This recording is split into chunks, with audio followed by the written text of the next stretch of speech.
Seu meu amado, bem-vindo de volta à nossa escola bíblica.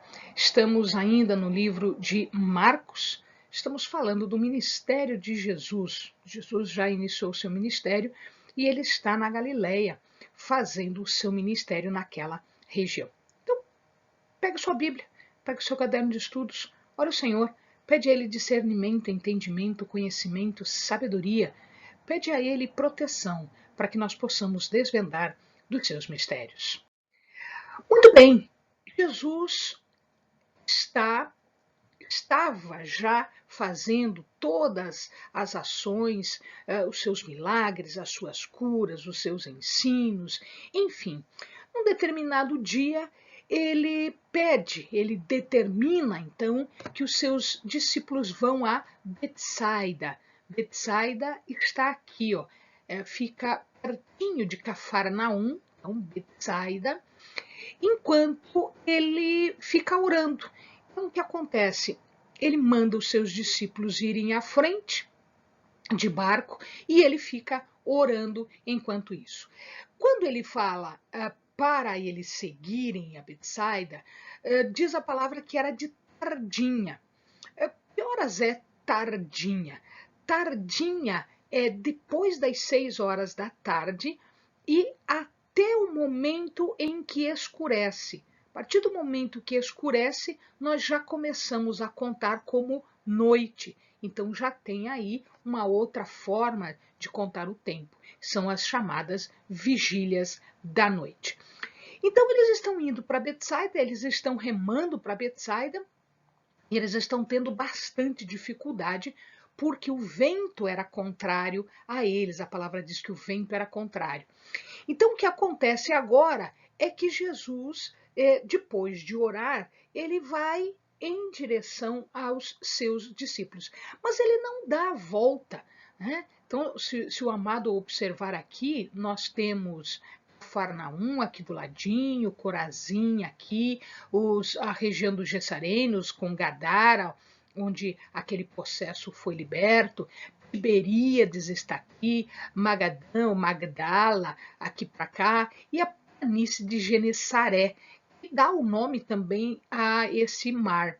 O Mar da Galileia ou Mar de Genesaré também é chamado assim. Então, para dar a volta, ficava muito longe. O que é que Jesus fez? Jesus atravessa por sobre as águas, ele vai por sobre as águas. Isso é mais ou menos aí pela quarta vigília da noite. A quarta vigília da noite devia ser mais ou menos após as 3 horas, entre 3 e 6 horas da manhã. Então, era madrugada dentro mesmo. Esta hora, a Bíblia fala isso e a gente percebe que é a hora em que a noite está mais escura, ele escurece bastante e logo em seguida vem o dia. Então, nesse momento, depois das 3 horas da noite, Jesus vai em direção aos discípulos e ele os encontra assustados, porque eles não imaginavam que existia uma pessoa estivesse andando por sobre as águas. E eles ficam efetivamente assustados com isso. Bom, logo em seguida, deixando o barco lá, eles vão até a região de Genesaré, na planície de Genesaré. A gente viu agora há pouco ali no mapa. E quando ele chega em Genesaré, o povo todo ele reconhece Jesus e ele vai em grande multidão, ele vai em direção a Jesus. Por que isso? Porque eles queriam ser curados, eles queriam receber cura, eles queriam receber ensinamentos de Jesus. Então, toda vez que Jesus andava por ali, o povo afluía, o povo chegava para ser curado. E aqui não foi diferente. Então, Marcos nos conta que o povo todo afluiu para aquele local. Eram várias vilas, eram vários povoados, um próximo do outro. Então, reconhecia Jesus, dali a pouco todo mundo já sabia que Jesus estava lá e eles já iam atrás de Jesus. Bom, aí o que acontece é que neste local, os fariseus também iam atrás de Jesus, os escribas e os fariseus, porque eles estavam desconfiados de Jesus, eles não aceitavam o que Jesus falava, eles não aceitavam aquilo que Jesus lhes dizia. E aí, quando eles tinham oportunidade, eles desafiavam Jesus. Eles faziam perguntas como se eles quisessem saber das coisas, mas na verdade eles queriam fazer armadilhas e pegar Jesus em alguma coisa que Jesus falasse. Os fariseus e os escribas então chegaram para Jesus e questionaram Jesus. Ora, por que vocês comem sem lavar as mãos? Por que os teus discípulos não lavam as mãos? O que tem a ver esse lavar as mãos? Hoje, nós sabemos da importância de lavar as mãos. Nós sabemos a importância de limpar as mãos porque nós podemos estar em contato com micróbios, com causadores de doença, né? Então, nós vimos agora nos últimos tempos a importância de lavar a mão, passar álcool, etc., para evitar pegar inúmeras doenças e dentre as quais a Covid. Só que naquela época não era esta a intenção. Naquela época, eles ensinavam que era necessário lavar a mão, era um costume lavar as mãos, porque religiosamente você ficava puro. Quando você saía à rua e encontrava as pessoas, enfim, etc., você acabava tendo contato com gentios, tendo contato com outras pessoas que não eram puras religiosamente.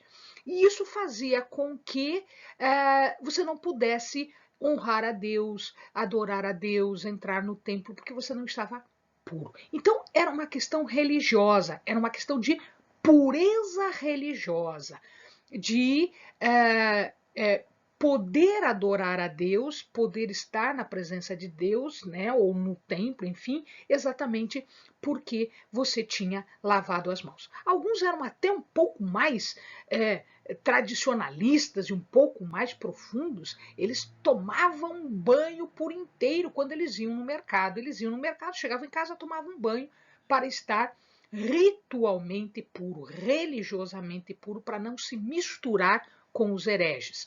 Então, o que acontecia é que eles estavam cobrando dos discípulos que eles não eram ritualmente puros, que eles eram impuros, que eles eram hereges. E Jesus se zangou com aquilo. Por quê? Porque ele observou a intenção destas pessoas. Eles tinham uma visão deturpada.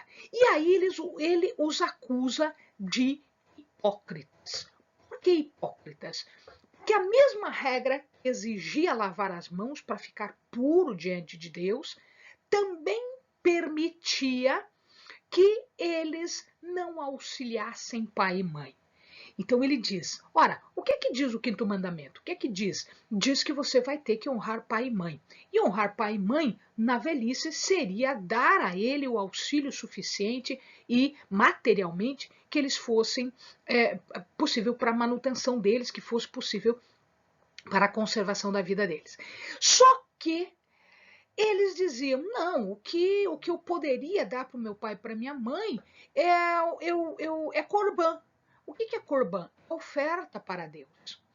Só que, veja, eles prometiam como oferta para Deus e, portanto, eles não podiam usar para os pais.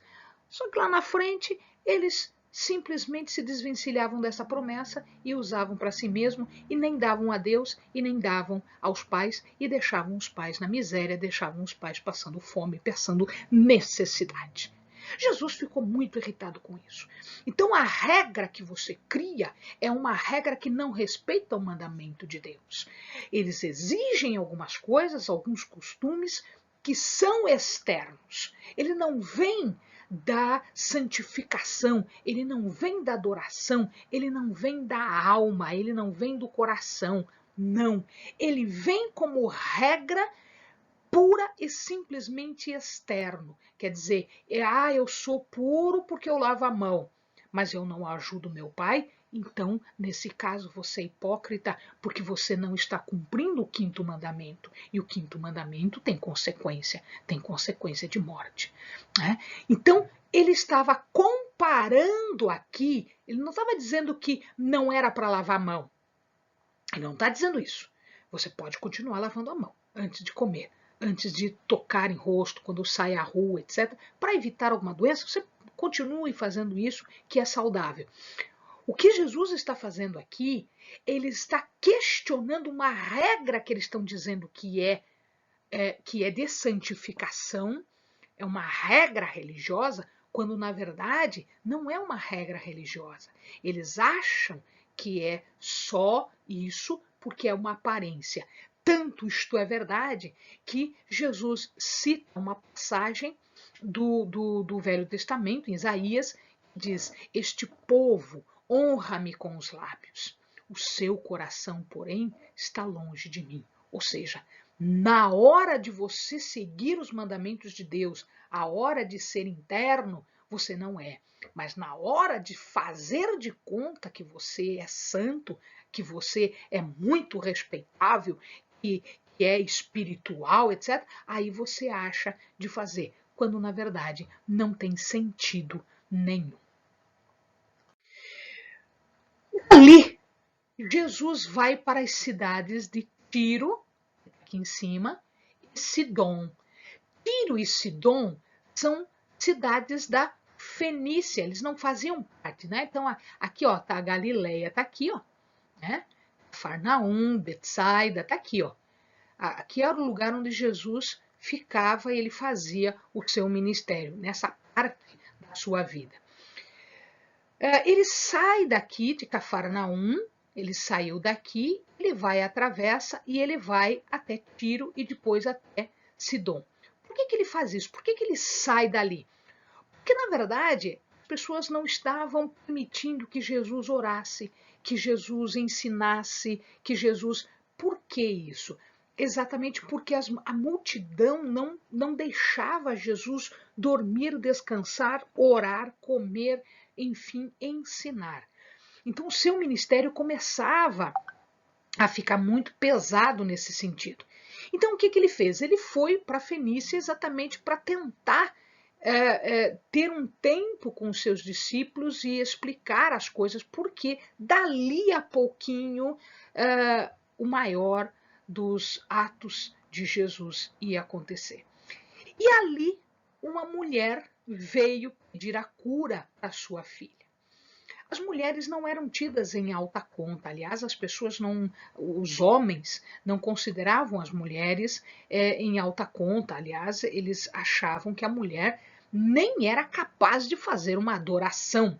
Isso muda depois, né, com os discípulos de Jesus, lá em Atos, enfim, a gente vai ver que isso muda um pouquinho exatamente pelo ministério de Jesus. Mas naquele momento, a mulher era um ser não respeitável, não se dava atenção. E a mulher era insistente, ela insistia que Jesus curasse a sua filha. E Jesus disse: não, eu vim trazer alimento para os filhos da casa. Quem são esses filhos? Esses filhos são os judeus. Como ele estava fora, num primeiro momento, ele disse: não chegou a hora ainda, não é o momento ainda de estender para os outros. Ao que a mulher responde, olha que coisa fantástica, ela disse que até os cachorrinhos têm direito a comer as sobras. Ela não estava pedindo pão, ela não estava pedindo a comida dos judeus, dos filhos. Ela não estava ali para tirar a comida dos filhos. Ela estava ali como um cachorrinho que come das sobras, que come daquilo que cai da mesa dos filhos.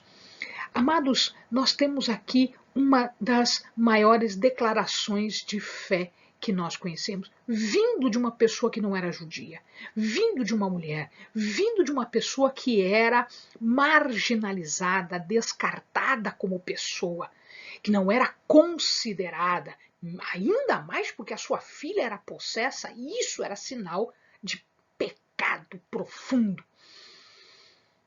Amados, o que é que Jesus fala para ela? Cachorrinho aqui, deixa eu só explicar, cachorrinho aqui era o nome com que os judeus chamavam os outros povos, como se fossem cachorros sarnentos que ficam debaixo da mesa. Jesus entendeu o seguinte: ele estava sendo duramente criticado pelos seus. Ele estava sendo duramente criticado por aqueles que deveriam conhecer a palavra, que deveriam conhecer as profecias, que deveriam conhecer a verdadeira adoração, que deveriam dar valor a esse alimento que ele estava trazendo. Ele estava sendo perseguido, o início das perseguições já havia começado, ele estava sendo zombado, ele estava sendo criticado pelos filhos. E ali estava um cachorrinho que dizia: Senhor, até uma migalha será suficiente para minha filha. E aí ele despede a mulher e quando ela chega em casa, a sua filha está liberta. Então o que nós vemos aqui é uma das maiores declarações de fé de uma pessoa que nós não esperávamos que acontecesse. Então o resto, a sobra, aquelas migalhas que estão caindo, né? Aquele pozinho do pão que cai no chão e que o cachorro lambe, isto era suficiente para a mulher. Tamanha a sua fé, até uma migalha era suficiente para ela. Depois Jesus sai dali e ele volta para o outro lado, né? Então aqui, ó, Tiro está aqui, Sidom está um pouquinho mais para cima, ele volta passando uma outra região. Esse aqui é o Mar da Galileia. E estas cidades aqui, são 10 cidades, eram conhecidas como Decápolis. Decápolis porque são 10 cidades. Estas cidades, elas eram, quem morava ali eram os gregos, haviam alguns judeus, mas na maioria eram gregos, e elas foram desligadas, elas foram separadas de Israel por um imperador chamado Pompeu.